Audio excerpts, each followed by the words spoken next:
Olá, tudo bem com você? Preparado para abrir a carta de Deus e refletir na mensagem dela para nós hoje? Vamos hoje ler o capítulo 17. E é importante que sempre que você abre a Bíblia, sempre que você se dispõe a ler e estudar a palavra de Deus, antes você faça uma oração, pedindo que o Espírito Santo abra sua mente, lhe ajude a compreender a mensagem e a ver Jesus ali nas linhas e nas entrelinhas. O capítulo 17 começa dizendo que escândalos são inevitáveis, mas ai daqueles por quem os escândalos vierem, que seria melhor realmente amarrar uma pedra de moinho no pescoço dessa pessoa, tirá-la no mar, do que fazer tropeçar um dos pequeninos no reino de Deus. Então fica aqui a advertência de que coisa grave é levar alguém a tropeçar na fé, por mentiras, por heresias. É melhor que essa pessoa se cale do que realmente perverter alguém ou desviá-la do caminho de Deus. Depois, Jesus fala aqui sobre a importância do perdão. Ele diz que é importante, quando perceber um irmão pecando abertamente, que se repreenda essa pessoa com carinho, com mansidão, e se ele se arrepender, perdoar-lhe. Nesse mesmo trecho aqui, os discípulos pedem a Jesus que lhes aumente a fé. Que pedido importante esse, né? O que é fé? Fé é confiança em Deus. Fé pode ser desenvolvida, pode ser aumentada na medida que nós nos aprofundamos na relação com Jesus, no relacionamento com Jesus, na comunhão com Jesus. Quanto mais conhecemos alguém, mais confiamos nessa pessoa. Quanto mais conhecemos Jesus, mais confiamos em Jesus. E confiança é fé. Os discípulos pedem que Jesus lhes aumente a fé. E Jesus então diz que se tiverdes fé como um grão de mostarda, vocês dirão a esta amoreira: arranca-te e transporta-te para o mar, e ela vos obedecerá. A verdade é que até mesmo uma pequena fé é o bastante para fazer o impossível. Jesus não incentiva aqui truques espetaculares de transporte, mas ilustra o poder já disponível para os discípulos que seguissem sua orientação. Como fé é confiança em Jesus e Jesus é onipotente, obviamente que a confiança nele nos dá acesso ao poder da onipotência. Mas não podemos esquecer de que em outras partes da Bíblia aprendemos também de que é importante orar em nome de Jesus e que seja feita a vontade de Deus. Sempre confiar na vontade de Deus, que é a melhor para nós. Ou seja, se ele quiser transportar para o mar alguma coisa, ele assim o fará. Depois vem aqui um trecho do verso 7 até o verso 10, em que Jesus fala sobre os servos que são inúteis pelo fato de que só fazem aquilo que deveriam fazer. Ou seja, Deus espera de nós muito mais, espera que nós nos dediquemos totalmente a Ele e que nós não apenas façamos aquilo que é pedido de nós. Há pessoas que reclamam de guardar os mandamentos, por exemplo. É difícil, é penoso. Na verdade, aquilo ali é o mínimo que se espera de alguém, já que são mandamentos de Deus para um servo dele. Não matar é o mínimo que Deus espera que demos à vida. Não roubar é o mínimo que Deus espera que nós partilhemos. Não adulterar é o mínimo. Deus espera que sejamos totalmente fiéis. Você percebe?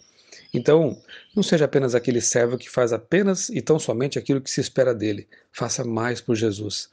Dê mais por Jesus. E isso é o esperado, então, de alguém que ama de verdade e não obedece apenas por obrigação. Dos versos 11 ao 19, vemos aqui a cura de 10 leprosos. Jesus os encontra pelo caminho e manda que eles vão até o templo, até o sacerdote, para verificarem se a cura realmente havia acontecido. Interessante é que eles obedecem à voz de Jesus, eles não esperam qualquer tipo de confirmação, mas eles creem na palavra de Jesus. E pelo caminho são curados. Apenas um dos 10 volta, um samaritano, para agradecer a Jesus. Jesus diz: levanta-te, a tua fé te salvou. Ele não foi salvo pela cura, foi salvo pela fé. Isso fica bem claro aqui no verso 19. E esse trecho aqui do capítulo 17 mostra que é importante, a gratidão é importante. Nós somos muito bons para pedir coisas a Deus, mas será que nós temos nos lembrado de agradecer a Deus também por tudo que Ele nos tem dado? Pelo ar, pela vida, por termos despertado hoje, por tantas bênçãos que às vezes nem nos lembramos de reconhecer como bênçãos. Depois Jesus diz que o reino de Deus está dentro de vós. Para em seguida, no verso 24, dizer que o reino de Deus vem com glória e majestade. O que quer dizer isso? Aqui nós vemos os dois reinos, né? O reino da graça e o reino da glória. O reino de Deus está entre vós, que é uma outra tradução possível, ou dentro de vós, é porque Jesus já estava com eles. Jesus em pessoa, Deus encarnado, estava ali realizando curas, milagres, pregando o evangelho. Portanto, todos aqueles que aceitassem a pregação de Cristo e o aceitassem como Salvador e Senhor, já estariam participando do reino da graça e aguardando, se preparando para a vinda do reino de glória. Jesus diz que assim como o relâmpago fuzilando brilha de uma a outra extremidade do céu, assim será, no seu dia, a vinda do Filho do Homem. Portanto, ele fala mais uma vez aqui que a volta dele, a segunda vinda dele, será em glória, em majestade, e que é um erro pensar que ele possa vir secretamente, aparecer de novo no mundo e caminhar entre as pessoas. Não é assim que a Bíblia ensina.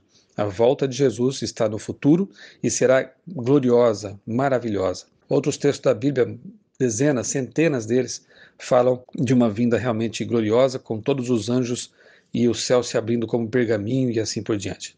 Jesus também diz aqui nos versos 26 e 27, assim como foi nos dias de Noé, será também nos dias do Filho do Homem. Comiam, bebiam, casavam e davam-se em casamento, até o dia em que Noé entrou na arca, e veio o dilúvio e destruiu a todos. Note que, mais uma vez, nós vemos aqui a Bíblia apresentando Noé, Jesus apresentando Noé como um personagem histórico e o dilúvio como um fato histórico. Jesus era criacionista, obviamente. Para Jesus, Adão, Eva, Jonas, Noé foram personagens reais e os eventos relacionados com esses personagens também foram históricos e reais. Se o dilúvio não aconteceu, por que Jesus atrela a sua vinda com um fato que não aconteceu? Um fato mitológico. O dilúvio aconteceu, assim como acontecerá a segunda vinda de Jesus.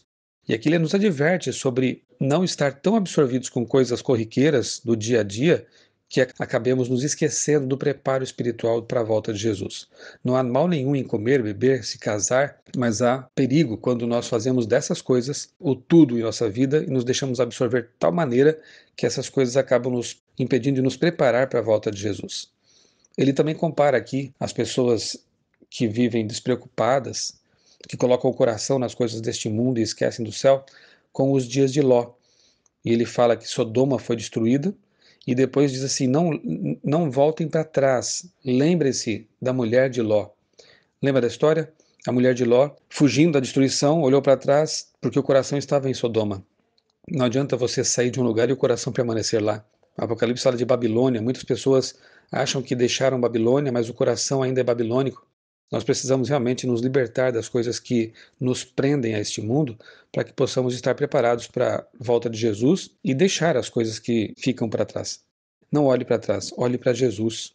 Lembre-se da lição da mulher de Ló. O coração dela estava nas coisas do mundo, não em Deus. E finalmente chega aqui o trecho que encerra o capítulo, que fala algumas coisas que as pessoas acabam confundindo. A história do arrebatamento secreto. Jesus diz que naquela noite 2 estarão numa cama, um será tomado e deixado o outro. 2 mulheres estarão juntas, moendo, uma será tomada e deixada a outra. 2 estarão no campo, um será tomado e o outro será deixado. Então lhe perguntaram, onde será isso, Senhor? Respondeu-lhes, onde estiver o corpo, aí se ajuntarão também os abutres. A comparação é para mostrar que é óbvio que todo mundo verá realmente a volta de Jesus, porque será um evento muito visível, tanto quanto quando as aves circulam, né, um cadáver, um animal morto. A volta de Jesus será visível. Mas por que ele fala então que um será deixado, um será tomado?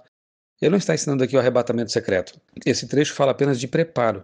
Obviamente que numa casa haverá alguém preparado e alguém que não estará preparado.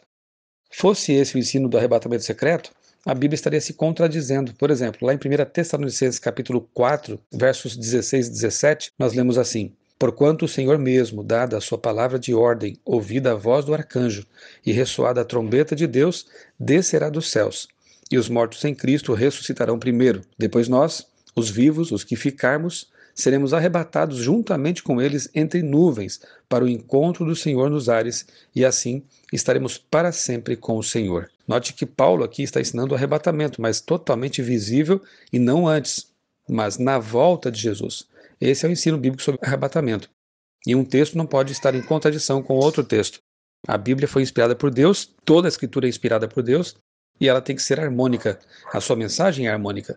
Portanto, aqui em Lucas 17, Jesus, repito, não está ensinando o arrebatamento secreto. Está falando de preparo espiritual.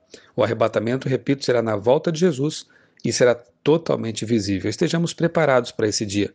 Não sejamos como as pessoas que se apegam a este mundo, mas olhemos para Jesus, que o reino da graça nasce em nosso coração e a cada dia estejamos preparados para o reino da glória que virá. Eu sou o pastor Michelson Borges, desejo a você um dia abençoado na companhia de Jesus.